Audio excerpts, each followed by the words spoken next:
Hello everyone, Job Education Channel আপোনাক স্বাগতম জনাইছো আৰু আজি আমি আলোচনা কৰিম যিমানখিনি আমাৰ গ্ৰেড 4 পোষ্টৰ বাবে আছে সকলোখিনি পোষ্টৰ ডিটেইল আমি চাবলৈ আৰম্ভ কৰিছো ভিডিওটো গেটেখিনি চাব আৰু তেতিয়া আপোনালোকে সম্পূৰ্ণৰূপে চালে পঢ়িবলৈ উৎসাহ পাব অৰ্থাৎ ইমানে ভাল ভাল পোষ্ট আছে এইবাৰ যদি আপোনালোকে গ্ৰেড 3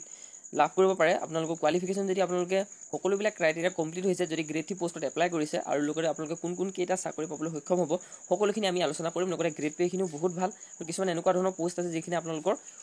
যি পঢ়িবলৈ বেছি উৎসাহ হ'ব এইখিনি পোষ্ট দেখিলে আৰু নিজকে আপোনালোকে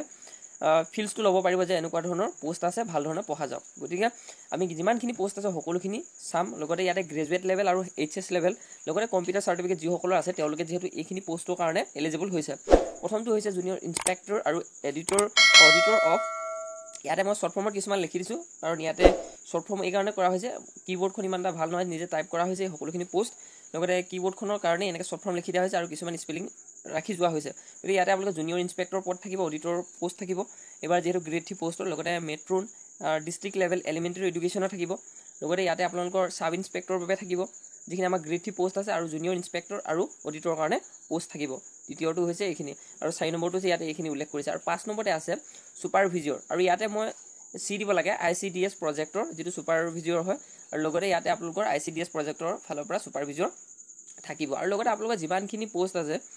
এইখিনি পদ কেনেকৈ পাবলৈ সক্ষম হ'ব আপোনালোকৰ মাৰ্কছৰ ওপৰত অৰ্থাৎ কাট অফৰ ওপৰত ভিত্তি কৰি আপোনালোকে যদি ভাল মাৰ্কছ পায় ইয়াৰ ভাল পোষ্টখিনিত লাভ কৰিব পাৰিব দ্বিতীয়টো 6 নম্বৰতে হৈছে এছিষ্টেণ্ট অফিচ আৰু ট্ৰান্সপৰ্ট ডিপাৰ্টমেণ্টৰ হয় যেহেতু ইয়াতে KM লিখা আছে ইয়াতে C হ'ব লাগে শ্বৰ্ট ফৰ্মত লিখি দিয়া হৈছে এছিষ্টেণ্ট অফিচ ট্ৰান্সপৰ্ট ডিপাৰ্টমেণ্টৰ ফালৰ পৰা যিখিনি পদ লাভ ইয়াতে আপোনালোকে পাব পাৰিব এছিষ্টেণ্ট ট্ৰান্সপৰ্ট ডিপাৰ্টমেণ্ট লগতে junior assistant junior administrative assistant লগতে 9 নম্বৰতে আছে এছিষ্টেণ্ট ব্লক ডেভেলপমেণ্ট অফিচ যিটো পঞ্চায়তৰ হয় আৰু লগতে ইয়াতে 10 নম্বৰতে আছে এছিষ্টেণ্ট ব্লক ডেভেলপমেণ্ট অফিচাৰ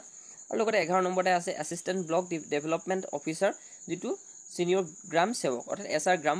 সেৱকৰ ফালৰ পৰা যিখিনি আমাৰ পঞ্চায়তৰ যিখিনি পদ আছে সেইখিনি ইয়াতে ইনক্লুড হৈ জানে আপোনালোকে APDCৰ যিমানখিনি পদ আছে ইয়াতে ইনক্লুড হৈ আছে লগতে আমাৰ যিখিনি AEA অৰ্থাৎ এগ্ৰিকালচাৰ যিখিনি হয় এক্সটেনশ্যন এছিষ্টেণ্টৰ পদ সেইখিনি ইয়াতে ইনক্লুড আছে গতিকে সকলোকে চাওঁ সকলোখিনি আমি জানিবলৈ চেষ্টা কৰিম লগতে গ্ৰেড পেখিনিও বহুত ভাল হয় 12 নম্বৰতে হৈছে টেক্স কালেক্টৰ কাম ৰুট মোহৰাৰ অৰ্থাৎ ইয়াতে মই শ্বৰ্ট ফৰ্মত লিখিছোঁ কাৰণ ইয়াতে C আখৰটো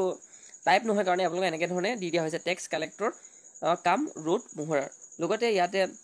13 নম্বৰতে আছে LDA পোষ্ট লোৱাৰ ডিভিজন আৰু লগতে ইয়াতে লোৱাৰ ডিভিজন ইয়াতে JAA আছে লগতে ইয়াতে LDA কাম জুনিয়ৰ এছিষ্টেণ্টৰ পদ আছে আৰু LDA অপাৰেটৰৰ বাবে কাম অপাৰেটৰ কাৰণে ইয়াতে পোষ্ট আছে LDA অপাৰেটৰ কাৰণেও ইয়াতে পোষ্ট আছে কোপাৰেটৰ LDA কোপাৰেটৰ কাৰণে পোষ্ট আছে আৰু লগতে কম্পিউটাৰ এছিষ্টেণ্ট আৰু লগতে কম্পিউটাৰৰ পোষ্ট আছে লগতে 19 নম্বৰতে আছে LDA কাম টাইপিষ্টৰ বাবে আছে আৰু যিমানখিনি মই কৈ আছোঁ ইয়াতে আপোনালোকৰ কিছুমান পোষ্টত আপোনালোকৰ কম্পিউটাৰ চাৰ্টিফিকেট লৈছে আৰু কিছুমানত আপোনালোকৰ নালাগে অনলি গ্ৰেজুৱেট পাছ হ'লে অনলি HS পাছ হ'লে ইয়াতে পাব পাৰিব লগতে 20 নম্বৰটো হৈছে 20তে আছে টাইপিষ্টৰ পদ লগতে LDA কাম হাউচকিপাৰৰ কাৰণে আছে আৰু লগতে ইয়াতে টাইপিষ্টৰ কাৰণে পোষ্ট আছে ৰিচিপশ্যনিষ্টৰ বাবে আছে আৰু লগতে ইয়াতে ৰিচিপশ্যনিষ্ট অফিচ এছিষ্টেণ্টৰ বাবে পদ আছে আৰু লগতে একাউণ্টেণ্টৰ বাবে পোষ্ট আছে কেচিয়াৰৰ বাবে আছে আৰু জুনিয়ৰ একাউণ্টছ এছিষ্টেণ্টৰ বাবেও পদ আছে লগতে বহুত ভালেখিনি পোষ্ট আছে গোটেইখিনি মই জনাম আপোনালোকৰ মাজত শেষলৈকে চাওক লগতে ইয়াতে junior accounts assistant statistical assistant আৰু লগতে বেঞ্চ এছিষ্টেণ্ট প্লেনিং এছিষ্টেণ্ট ষ্ট'ৰমেন আৰু লগতে পাব্লিচিটি অৰ্গেনাইজাৰ আৰু মই যিমানখিনি পোষ্ট ডিটেইল কৰিছোঁ প্ৰত্যেকৰ যদি আপোনালোকৰ ভিডিঅ' লাগে এটা যিটো পোষ্টৰ আপোনালোকে জানিব বিচাৰে সবিশেষ কোনটো কি ডিপাৰ্টমেণ্টত কি কাম হ'ব কেনেকুৱা ধৰণে থাকে সেইখিনি যদি লাগে নিশ্চয়কৈ কমেণ্ট কৰি জনাব আৰু ৰেকৰ্ড কিপাৰৰ কাৰণে আছে এছিষ্টেণ্ট ষ্ট'ৰ কিপাৰৰ কাৰণে পোষ্ট আছে আৰু ৰুম ছুপাৰভিজৰ আৰু যিহেতু আমি ইয়াতে গ্ৰেড 4 পোষ্টৰ কথা ইনক্লুড কৰা নাই সেইখিনি যিহেতু আপোনালোকে জানে পিয়ন চকীদাৰ মালি সেইবিলাকে থাকে তাত গতিকে আমি সেইখিনি ডিছকাছ কৰা নাই ইয়াতে যিখিনি পোষ্ট আছে গ্ৰেড 3 বাবে HS লেভেল আৰু গ্ৰেজুৱেট লেভেলৰ পোষ্টখিনি আমি ডিছকাছ কৰি আছোঁ ইয়াতে টেলিফোন অপাৰেটৰ ফিল্ড এছিষ্টেণ্ট মানে আপোনালোকে জানে এগ্ৰিকালচাৰ ফিল্ড এছিষ্টেণ্টৰ পদ আছে সেইবিলাকতে ইয়াতে ইনক্লুড হ'ব লগতে ইয়াতে কাউণ্টাৰ এটেণ্ডেণ্টৰ কাৰণে থাকিব লগতে ইয়াতে ৰেকৰ্ড কিপাৰৰ কাৰণে পোষ্ট আৰু লগতে এছিষ্টেণ্ট ইনস্পেক্টৰ AIE বাবে আছে লগতে চাৰ্কুল অৰ্গেনাইজাৰ ভিডিঅ' অৰ্থাৎ ইয়াতে C আখৰটো মই ইয়াতে নেদেখা কৰিছোঁ কাৰণ ইয়াত C আখৰটো মোৰ টাইপত নবহে গতিকে ইয়াতে মই লিখা নাই চাৰ্কুল অৰ্গেনাইজাৰ ভিডিঅ' লগতে ইয়াতে ষ্ট'ৰ কিপাৰৰ কাৰণে পোষ্ট আছে আৰু লগতে মেট্ৰন কাম ষ্ট'ৰ কিপাৰ আৰু ডাইজেষ্টিভ এণ্ড ভেগ্ৰেণ্ট চিলড্ৰেন আৰু ইয়াতে আপোনালোকৰ ছইল কনজাৰ্ভেশ্যনৰ বাবে ফিল্ড ৱৰ্কাৰ বাবে পোষ্ট আছে যিটো আপোনালোকৰ ছইল কনজাৰ্ভেশ্যন ফিল্ড ৱৰ্কাৰ বাবে আছে আৰু লগতে 45 আছে বাৰমেনৰ কাৰণে আছে আৰু কম্পিউটাৰ অপাৰেটৰ গ্ৰেড 3 অৰ্থাৎ কম্পিউটাৰ অপাৰেটৰ কাৰণে পোষ্ট আছে য'ত আপোনালোকৰ কম্পিউটাৰ চাৰ্টিফিকেট অৰ্থাৎ ডিপ্ল'মাৰ প্ৰয়োজন হয়। লগতে এনফ'ৰ্চমেণ্ট চেকাৰ, লগতে গ্ৰাম সেৱক, ইনভেষ্টিগেটৰ, যিটো বহুত ভাল পোষ্ট হয়। এনেকুৱা ধৰণৰ পোষ্ট কিছুমান আছে যিখিনি আপোনালোকে পালে বহুত, যদি আপোনালোকৰ নাম্বাৰটো ভাল হয় নিশ্চয়ৰূপে এইবিলাক পোষ্টত আপোনালোকে চিলেকশ্যন ল'ব পাৰিব। লগতে ফ'ৰমেনৰ কাৰণে আছে ছেকশ্যন এছিষ্টেণ্ট, ছেকশ্যনেল এছিষ্টেণ্ট মহৰাৰ, লগতে ছইল কনজাৰ্ভেশ্যন ডেমনষ্ট্ৰেটৰ জুনিয়ৰ, লগতে metron technical education department, assistant enforcement inspector, লগতে 56 আছে ফটোগ্ৰাফিক এছিষ্টেণ্ট। লগতে যিমানখিনি মই পদৰ বিষয়ে আপোনালোকক জনালোঁ, এই সকলোখিনি পোষ্ট আমাৰ গ্ৰেড 3 পোষ্টতে ইনক্লুড আছে। আৰু ভালেকেইটা ডিপাৰ্টমেণ্টৰ কথা জনালোঁ যিহেতু, আৰু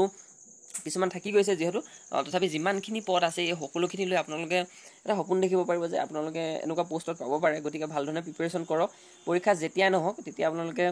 ভালধৰণে প্ৰিপেৰেশ্যন কৰিলে যেতিয়া পৰীক্ষা পাতিলেও পাছ কৰিব পাৰিব। গতিকে সকলোৱে ভালধৰণে প্ৰিপেৰেশ্যন কৰি যাওক। আৰু লগতে যিটো PDF ফাইল হয় সেইটো লাগে যদি কমেণ্ট ছেকশ্যনত জনাব, বা আপোনালোকৰ যদি প্ৰত্যেকটো পোষ্টৰ সবিশেষ ডিটেইল লাগে, কোনটোত কি কাম কৰা হয়, সকলোখিনি দিবলৈ চেষ্টা কৰিম। আৰু লগতে আমাৰ চেনেলটো ছাবস্ক্ৰাইব কৰি ৰাখক, যাতে সকলোখিনি আপডেট আপোনালোকে গম পাই থাকিব পাৰিব। তো ভিডিঅ'টো ইমানতে সমাপ্ত কৰিছোঁ। আখৰ বেছি দীঘল নকৰোঁ, আপোনালোকেও প্ৰিপেৰেশ্যন কৰি ৰাখক। লগতে ভিডিঅ'টো ইমানতে সমাপ্ত কৰিছোঁ। আৰু কিবা বুজি নাপালে কমেণ্ট ছেকশ্যনত জনাব।